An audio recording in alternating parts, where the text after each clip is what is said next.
পারিবারিক রাজনীতি অনেক সময় অযোগ্য রাজনীতিবিদ তৈরি করে। আই রিপিট, পারিবারিক রাজনীতি অনেক সময় অযোগ্য রাজনীতিবিদ তৈরি করে। তো আপনি যদি আজকে একবিংশ শতাব্দীতে যদি বাংলাদেশকে সামনের দিকে নিয়ে যেতে চান, তাহলে তো আপনাকে পারিবারিক রাজনীতি নিয়ে রিথিঙ্ক করতে হবে।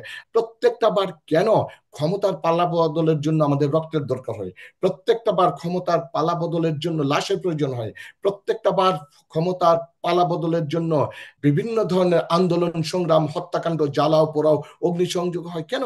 আপনি দেখেন, ফ্যাসিস্ট হাসিনা রিজিম গত 15 বছর বাংলাদেশের জনগণকে একেবারে দেয়ালে পিঠ ঠেকিয়ে দিয়েছিল। এখান থেকে মুক্তি পাওয়ার আমরা কোনো আশাই যেন দেখতে পাচ্ছিলাম না।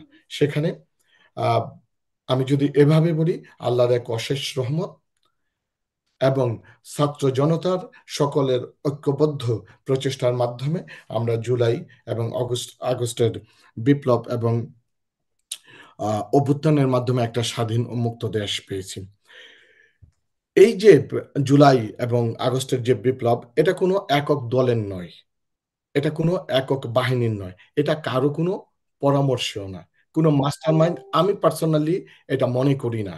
আমি এটাকে পার্সোনালি মনে করি না মিস্টার এক্স মাস্টার মাইন্ড ছিলেন, মিস্টার ওয়াই তার বিষয়গুলোকে পালন করছে, এটা আমি আহ, মনে করি না। বরং আমি এর কৃতিত্ব দিতে চাই প্রত্যেকটা ছাত্র জনতা এবং মানুষ যেভাবে মাঠে নেমে নেমে এসেছিলেন তাদেরকে। হ্যাঁ, রাজনৈতিক দলগুলোর যে ভূমিকা ছিল না সেটা কিন্তু আমরা অস্বীকার করতে পারবো না, তারা অস্বীকার ছিল, কিন্তু তারা কিন্তু এইটাও আপনাকে খেয়াল রাখতে হবে, তারা ডিসগাইজ ছিল। তারা কিন্তু রাজনৈতিক ব্যানারে এই আন্দোলন সংগ্রাম করতে আসেনি বা সাহসও পায়নি, বরং গত 15 বছরে আমরা দেখেছিলাম তারা অনেকটা গর্তের মধ্যে লুকিয়েছিল এবং তারা কার্যকর, একেবারেই কার্যকর রাজনৈতিক কোনো ভূমিকা পালন করতে পারেনি।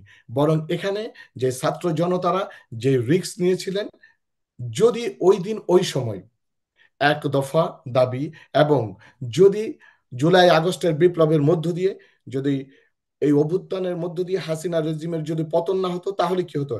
নাহিদ আসিফদের কিন্তু কল্লা যেত, তাদের ফাঁসি ছিল নিশ্চিত। তারা জেনে শুনে এই রিস্কটা নিয়েছে।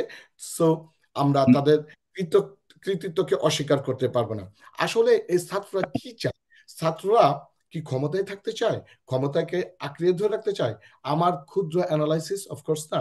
বরং ছাত্ররা চায় একটা সুখী, সমৃদ্ধশালী এবং কল্যাণকর রাষ্ট্র। অনেক রাজনৈতিক দলও এটা চায়, তাদেরও এটা, কিন্তু ছাত্র জনতা চাওয়া এবং তাদের যা চাওয়ার মধ্যে আকাশ পাতাল একটা পার্থক্য রয়েছে।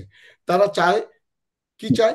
নতুন কোন ফেসিস্ট যাতে আবার ফেরত না আসতে পারে, নতুন কোন ফেসিস্টের যাতে আগমন না হয়, এবং যেই পতিত হাসিনা স্বৈরাচারী সরকার যাতে বাংলাদেশে পুনর্বাসিত না হতে পারে। এবং তারা চায় যে দুর্নীতি, ব্যাংক লুট, শেয়ার বাজার, ভোল্ট চুরি এবং গুম খুন, আয়নাগর, বিনা বিচারে হত্যা, এটা যাতে বাংলাদেশের রাজনীতিতে আর ফেরত আসে, এটা চাওয়া। তাদের এই চাওয়াটা কি খুব বেশি চাওয়া? এটা কিন্তু, সাগর ভাই, আপনার আমার দেশের জনগণের প্রত্যেকের চাওয়া। কিন্তু এবং এইসব চাওয়ার পেছনে যেটা হয়, এটা পেছনে অন্যরকম একটা রাজনৈতিক উদ্দেশ্য আছে বলা হচ্ছে, যেটা বলতে যাচ্ছে জনাব মাহবুবুর হার, যে এসব চাওয়ার মাধ্যমে আসলে রাজনীতিতে তারা প্রতিষ্ঠিত হবার একটা চেষ্টা চালিয়ে যাচ্ছে, এবং এইসব বলে তারা এই ক্ষমতাকে দীর্ঘায়িত করে অন্যরকম একটা উদ্দেশ্য হাসিল করবার একটা চেষ্টা করছে, এরকম আচ্ছা, উদাহরণ। আমি যদি একটু তর্কের খাতিরে সাগর ভাই বলি, প্রত্যেকটা মানুষের রাজনীতি করার অধিকার রয়েছে, তারা রাজনীতি করতে চাইতে পারে, কিন্তু কিন্তু নাহিদ আপনি ইসলাম করতে পারেন অন্য অন্য কোনো রাজনীতিকে আপনি নষ্ট করতে পারেন না, অন্য কোনো দলকে নষ্ট করে তো আপনি নিজে প্রতিষ্ঠিত হতে পারেন না। অফকোর্স তাও অফকোর্স না, হুম, কিন্তু এইটা কি আপনি নাহিদ ইসলামের একটা বক্তব্য কিন্তু খুবই সুস্পষ্ট। সে বলেছে যদি নতুন যে রাজনৈতিক দল হবে, এই নতুন রাজনৈতিক দলের যদি সে অংশগ্রহণ করে অথবা ওই দলের যদি নেতৃত্বে যায়, তাহলে কিন্তু সরকার থেকে সে চলে যাবে। সরকার যে যে উপদেষ্টা পদ রয়েছে সেটা কিন্তু ছেড়ে সরকারের সুবিধা নিয়ে এখন ছাত্ররা যে রাজনৈতিক দলগুলো করছে সেখানে সরকারের একটা ছত্রছায়া রয়েছে এবং সরকারের সহযোগিতা রয়েছে এরকম মনে করছে বিএনপি, এরকম কথা, যে কারণে বিএনপি ওই দাবিটা করেছে যে রাজনীতি করতে হলে সরকার থেকে বের হয়ে যেতে হবে। আপনি কি সেটাকে দেখেন কিনা বা মনে করেন কিনা? আমি আমি আমি আমি এটা, টু বি অনেস্ট, যদি একেবারে যদি আমি অনেস্ট অ্যান্সার দিই, আমি মনে করি না যে সরকারের অবস্থাকে ম্যানিপুলেট করে তারা রাজনৈতিক দলকে প্রতিষ্ঠিত করতে চাচ্ছে। আমি এটাকে একেবারেই মনে করি না। বরং তারা কিন্তু একটা বিরোধী ছাত্র, সরি, একটা ভিন্ন যে নাগরিক কমিটির মাধ্যমে, নাগরিক কমিটির নেতৃবৃন্দের মাধ্যমে তারা একটা কমিটি ফর্ম করতে চাচ্ছে, রাজনীতি করতে চাচ্ছে। আপনি দেখেন তারেক রহমান সাহেব কিন্তু তরুণ তরুণ এবং মেধাবী রাজনীতিবিদদেরকে এবং তরুণ এই যে রাজনীতিবিদ যারা রয়েছে তাদের মাধ্যমে যে দল গঠনটাকে সে পজিটিভলি দেখেছে, অ্যাপ্রিসিয়েট করেছে। বরং আপনি দেখেন, আপনি যদি, আমি একটু এভাবে বলি, যদিও আমি ওই আমার কথাটাতে আসবো, যে জিয়াউর রহমান সাহেব, আহ, আহ, জিয়াউর রহমান সাহেব যে ডাইনামিক লিডারশিপ এবং যে একটা সুস্থ সুন্দর পলিটিক্স, মেধাবী রাজনীতি বাংলাদেশে শুরু করেছিলেন জিয়াউর রহমানের হত্যাকাণ্ডের পর, শহীদ হওয়ার পর কিন্তু এই যে মেধাবী রাজনীতির একটা দৈন্যতা এবং শূন্যতা বাংলাদেশে শুরু হয়েছে, বিএনপির মধ্যে শুরু হয়েছে। বিশেষ করে 1991 সালের পর থেকে কিন্তু মেধাবী যে রাজনীতিবিদরা কিন্তু বেরিয়ে আসতে পারতেছে না, বেরোচ্ছে না, গড়ে তৈরি হচ্ছে না। ওই ধরনের প্রজেক্ট নেই, ওই ধরনের প্ল্যান নেই, ওই ধরনের চিন্তা নেই। আমি যদি আরো প্রেসাইসলি বলি, লাস্ট 15 ইয়ার্সে আমি মাহবুব ভাই, কে মাহবুব, হারিস ভাই এখানে আছে বিদায় যে আমি শুধু বিএনপি কে দিকে বলছি, বিষয়টা এমনটা না। প্রত্যেকটা বিএনপি, আওয়ামী লীগ দেখেন কোন রাজনৈতিক দল গত 15 বছরে একটা মেধাবী রাজনৈতিক নেতৃত্ব তৈরি করেছে? নাই। মেধাবী রাজনীতিবিদ তৈরির কোনো প্ল্যান পরিক্রমাই তাদের মধ্যে নাই। আপনি হুম, দেখেন, আপনি আজকে ছাত্র জনতা কেন মুখোমুখি হচ্ছে, যেটা আমি বলতে চাচ্ছিলাম, আজকে দেখেন বিএনপি নির্বাচন নিয়ে তাড়াহুড়া করতেছে। বিএনপি নির্বাচন চায়, তাড়াতাড়ি নির্বাচন, একটা যৌক্তিক সময়ের নির্বাচন এবং স্বল্প অল্প বিস্তর সংস্কারের মাধ্যমে তারা এটাও বলে আগে নির্বাচন পরে সংস্কার। আবার তারা দেখেন কন্টিনিউয়াসলি কন্টিনিউয়াসলি সরকারকে যে অসহযোগিতা করা। মাহবুব রহমান সাহেব, হারেস ভাই বলি, হারেস ভাই যেভাবে বললেন যে আমরা পারসিস্টেন্টলি এবং কনসিস্টেন্ট যে নন কোঅপারেশন আমরা বিএনপির কাছ থেকে দেখতেছি গত এই যে 5-6 মাসে। বরং এটা তো এমনটা, জুলাই বিপ্লবের আজকে স্টেক হোল্ডার বিএনপি দাবি করতেছে, জামাত দাবি করতেছে, প্রত্যেকটা রাজনৈতিক বলতেছে আমরা ছিলাম ইত্যাদি। সবসময় মনে রাখবেন, সফলতার ইতিহাস লেখা হয়, বিজয়ী হলে ইতিহাস লেখা হয়, পরাজিতের ইতিহাস লেখা হয় না। যদি জুলাই বিপ্লবের ফেল করতো তাহলে কিন্তু কেউ বলতো না যে আমরা ওখানে ছিলাম। সবসময় সফলতার ইতিহাসটাই আপনি দেখেন। আহ, প্রত্যেকটা পদে পদে চুপ্পুকে সরানোর ব্যাপারে যখন ছাত্ররা উদ্যোগ নিল, বিএনপি সংবিধানে দোহাই দিয়ে সরকারকে সাপোর্ট করলো না। আপনি দেখেন আওয়ামী লীগকে পুনর্বাসন এবং রাজনীতি ফিরিয়ে নিয়ে আসার জন্য তাদের সিনিয়র লেভেলের হুম। যে নেতাদের যে বক্তব্যগুলো দেখেন, যে আমরা রাজনীতির মাঠে আওয়ামী লীগকে চাই, আওয়ামী লীগ একটা বড় রাজনৈতিক দল, কিন্তু আপনাকে পাশাপাশি খেয়াল করতে হবে গত 15টা বৎসরে তারা যে পরিমাণ গুম, খুন, হত্যা, লুটতরাজ করেছে, বাংলাদেশের অর্থনীতিকে ধ্বংস করেছে। এবং বিশেষ করে 15 জুলাই বিপ্লবে যে 2000 ছাত্র জনতা হত্যা করলো, এটা তো মানবতা বিরোধী অপরাধ। এটা তো বিচার হতে হবে রে ভাই। এই বিচার আপনি কেন করতে দিবেন না? আইসিটি গঠিত হয়েছে, মাহবুব ভাই ভালো বলতে পারবেন, আইসিটি গঠিত হয়েছে, বিচার কার্যক্রমে আপনি সহায়তা করেন, আপনি কমপ্লেন করেন। আপনি এ পর্যন্ত বিএনপি কয়টা কমপ্লেন করছে এগেনস্ট যে পারপিটেটর, যে এগেনস্ট হাসিনা রেজিমের এগেনস্টে কয়টা কমপ্লেন হয়েছে? করেনি।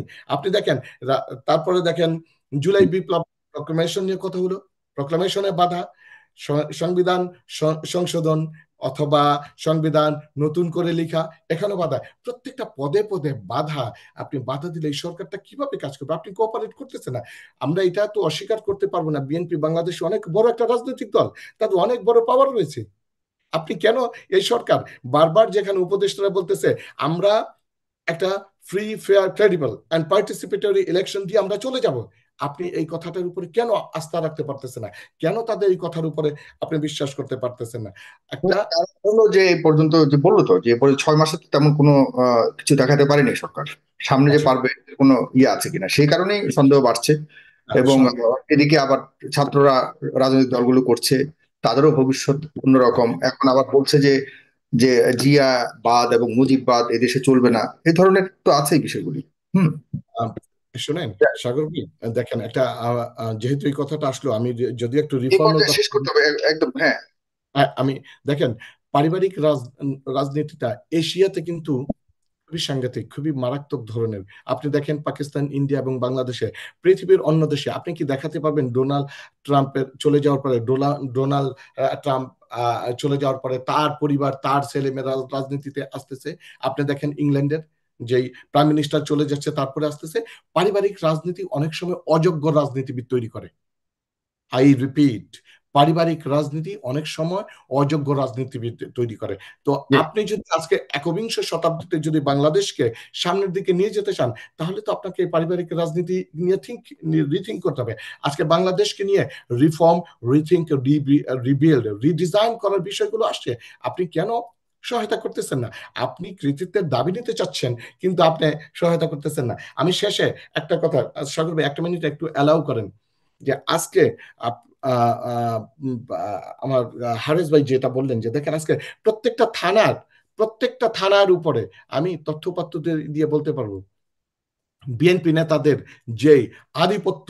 আপনি দেখেন চাঁদাবাজি, দখলবাজি, ভূমি বদলি। হ্যাঁ, আপনি গত এই 5 মাসে শুধু বিএনপি দুই গ্রুপে মারামারি করে, মানে আধিপত্য বিস্তারে মারামারি করে 53 জনের উপরে নিজেদের মধ্যেই হত্যাকাণ্ড ঘটিত হয়েছে। আপনি তাহলে সবার মধ্যে এমন একটা অবস্থা, এমন একটা ভাব চলে আসছে বিএনপির ভাইদের মধ্যে, যে আমরা মনে হয় ক্ষমতায় চলে আসছি। এটার জন্য তো জুলাই বিপ্লব না, শুধুমাত্র আপনি বাংলাদেশের ইতিহাসটা দেখেন, প্রত্যেকটা বার কেন ক্ষমতার পালা বদলের জন্য আমাদের রক্তের দরকার হয়, প্রত্যেকটা বার ক্ষমতার পালা বদলের জন্য লাশের প্রয়োজন হয়, প্রত্যেকটা বার ক্ষমতার পালা বদলের জন্য এই মানে বিভিন্ন ধরনের আন্দোলন, সংগ্রাম, হত্যাকাণ্ড, জ্বালাও পোড়াও, অগ্নিসংযোগ হয় কেন? আজকে সিভিলাইজড সোসাইটিতে এটার দরকার হয় না।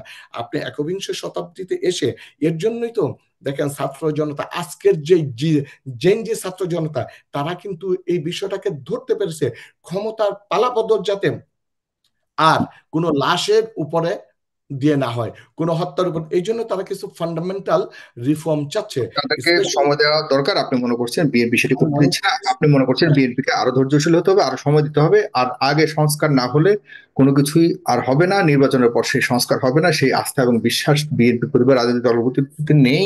সৈয়দ মামুন বাবু যেটা বলেছেন, যারা মামুন রহমান হারিস বলছেন যে না, তাদের উদ্দেশ্য অন্যরকম। সুতরাং কিছুটা বেসিক সংস্কারগুলি করে এরপর নির্বাচন দিয়ে দেয়।